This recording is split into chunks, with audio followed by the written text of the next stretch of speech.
ভাইরে ভাই, আজকের নাস্তাটা দেখলে সত্যিই অবাক হয়ে যাবেন।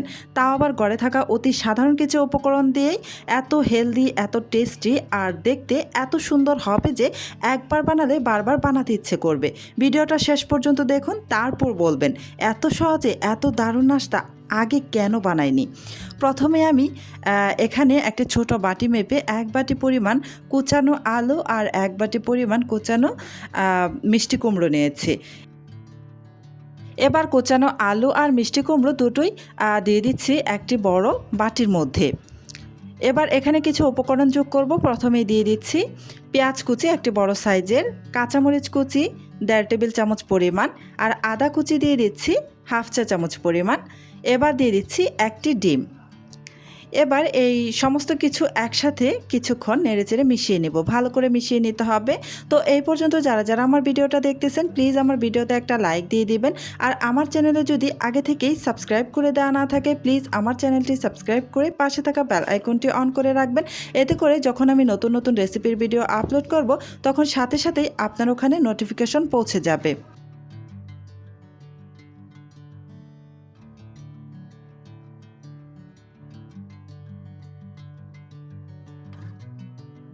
ভালো করে মিশিয়ে নিয়েছি। এবার এখানে দিয়ে দিচ্ছি আটা 1 বাটি পরিমাণ। আপনারা চাইলে কিন্তু এখানে সুজি বা ময়দাও ব্যবহার করতে পারেন। আর এখানে দিয়ে দিলাম 1 চা চামচ কালো গোলমরিচের গুঁড়ো, স্বাদ অনুসারে লবণ, 1/2 চা চামচ পরিমাণ বেকিং পাউডার, দিয়ে দিচ্ছি ভাজা জিরার গুঁড়ো প্রায় 1/2 চা চামচের মতো, দিয়ে দিলাম বেশ খানিকটা ধনিয়া পাতা কুচি।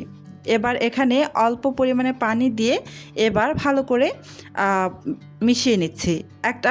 একটা ব্যাটার বানাবো, মানে একদম ঘন করে ঢালা যায় এমন ঘন। তো খুব ভালো করে আমি মেখে নিয়েছি, এই যে দেখতে পাচ্ছেন। আর ব্যাটারটা কিন্তু খুব বেশি পাতলা নয়, একদম ঘন এই মিশ্রণটা তৈরি করেছি। এবার ঢেকে রেখে দিচ্ছি প্রায় 10 মিনিটের মতো। 10 মিনিট পর আমি চলে এসেছি চুলায় একটা প্যান বসিয়ে গরম করে এখানে 1 চামচের মতো তেল দিয়ে দিয়েছি। তো তেলটা ভালো করে পুরো প্যানের গায়ে লাগিয়ে নিলাম। এবার এখানে একটি চামচের সাহায্যে কিছুটা মিশ্রণ দিয়ে দিব। তো এখান থেকে আমি কিছুটা মিশ্রণ দিয়ে দিচ্ছি। আমি একটু লম্বালম্বিভাবে মিশ্রণটা দিব, তবে আপনারা কিন্তু এই নাস্তার শেপটা যে কোনোভাবে দিতে পারেন, একদম পাতলা করে বা মোটা করে, সবভাবেই কিন্তু এই নাস্তাটা খেতে ভালো লাগে। আর তেলের পরিমাণটা সেটা কিন্তু আপনারা আপনাদের নিজেদের ইচ্ছে অনুযায়ী ব্যবহার করবেন, কম বা বাড়িয়ে। চাইলে কিন্তু একদম তেল ছাড়াও এটা বানানো যাবে, আবার অনেকটা বেশি তেল দিয়েও কিন্তু বানানো যাবে। তো এক একজনের ইচ্ছে অনুযায়ী কিন্তু বানিয়ে নিতে পারবেন। আমি ঢেকে প্রায় 3 মিনিটের মতো রেখে দিয়েছিলাম একদম কম আঁচে, যেহেতু এখানে কাঁচা আলু আর মিষ্টি কুমড়োটা ব্যবহার করেছি, এগুলো সিদ্ধ হতে একটু টাইম লাগবে। তাই আমি একদম কম আঁচে রেখে দিয়েছিলাম। এক পাশ আমি 3 মিনিট রেখে দিয়েছিলাম, বাকি আরও এক পাশ উল্টে দিয়ে 3 মিনিট রেখে দিলাম। এভাবে দুই পাশেই এক পাশ 3 মিনিট করে রেখে দেব। যেহেতু আমি এখানে একটু নাস্তাগুলো মোটা করে বানিয়েছি তাই একটু সময়টা বেশি লাগবে। তো আপনারা চাইলে কিন্তু এই নাস্তাটা একদম পাতলা করেও বানাতে পারেন, আবার ছোট ছোট করেও বানাতে পারেন, যে যেভাবে ইচ্ছে বানিয়ে নিতে পারেন। তো এই যে আমি সামান্য একটু তেল দিয়ে কিন্তু এপিট ওপিট করে খুব সুন্দর করে ভেজে নিয়েছি, দেখতে পাচ্ছেন কতটা সুন্দর লাগছে। তো আমি সেমভাবে আপনাদের আরও একটি নাস্তা ভেজে দেখিয়ে দিব। তো এই প্যানের মধ্যে কিন্তু এখন প্রথমে ব্যাটারটা দেওয়ার পূর্বে তেল দিব না, পরে তেল ব্যবহার করব সামান্য একটু। তো এই যে লম্বালম্বিভাবে কিছুটা মিশ্রণ বা ব্যাটার যেটাই বলেন না কেন দিয়ে দিচ্ছি, দিয়ে একটু লম্বালম্বিভাবে করেই দিয়ে দিচ্ছি। আমি সবগুলো নাস্তা একই রকম করে বানাবো। তো এই যে দিয়ে দিয়েছি, এখন আমি ঢেকে রেখে দেব প্রায় 3 মিনিটের মতো। তো এই 3 মিনিট কিন্তু চুলার আঁচ একদমই লো আঁচে থাকবে। হ্যাঁ, এই যে 3 মিনিট পর ঢাকাটা আমি সরিয়ে নিয়েছি, আর দেখতে পাচ্ছেন উপরে কিন্তু কাঁচা ভাবটাও চলে গিয়েছে। এবার আমি উল্টে দিব। এই পাশও এবার 3 মিনিট আমি রেখে দেব চুলার আঁচ একদমই লো আঁচে রেখে। তার আগে আমি এখানে কিছুটা খুবই সামান্য 1/2 চামচের মতো তেল দিয়ে দিলাম। তেলটা দিয়ে আমি আবারও একটু নাড়াচাড়া করে ভালো করে তেলটাকে নাস্তাটার গায়ে ভালো করে লাগিয়ে নিচ্ছি।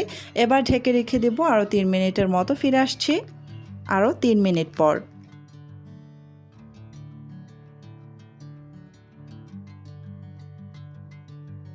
3 মিনিট পর ঢাকাটা সরিয়ে নিয়ে আমি উল্টে দিলাম। দুই পাশেই কিন্তু আমি সুন্দর করে একটা কালার আসা পর্যন্ত ভেজে নেব। এ পর্যায়ে যদি আপনারা মনে করেন যে মিষ্টি কুমড়ার আলুটা সিদ্ধ হয়ে গিয়েছে, সে পর্যায়ে কিন্তু চুলার আঁচটা বাড়িয়ে দিয়ে দুই পাশে একটু কালার আসা পর্যন্ত ভেজে নিতে পারেন। আমি দুই পাশে সুন্দর একটা কালার আসা পর্যন্ত ভেজে তারপরে যে নামিয়ে নিলাম। দেখতে পাচ্ছেন কতটা সুন্দর লাগছে। তো সেমভাবে আমি বাকি নাস্তাগুলোকেও ভেজে নেব।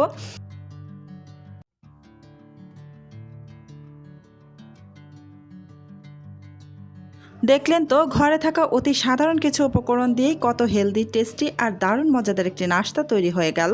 যদি আজকের রেসিপিটি ভালো লেগে থাকে তাহলে ভিডিওটিতে একটি লাইক দিন এবং কমেন্ট করে জানান আপনি এই নাস্তাটি কবে বানিয়ে দেখবেন। আর এমন সহজ, নতুন ও সুস্বাদু নাস্তা রেসিপি নিয়মিত দেখতে এখনই চ্যানেলটি সাবস্ক্রাইব করে পাশে থাকা বেল আইকনটি অন করে রাখুন। আর এই নাস্তাটা টমেটো সস, মেয়োনিজ বা ধনেপাতার চাটনির সাথে পরিবেশন করবেন। খেতে কিন্তু দারুণ লাগে, গরম গরম খেতে অসম্ভব টেস্টি লাগে। তো আজকের মতো তাহলে এখানেই শেষ করছি। সবাই ভালো থাকবেন, সুস্থ থাকবেন। আল্লাহ হাফেজ।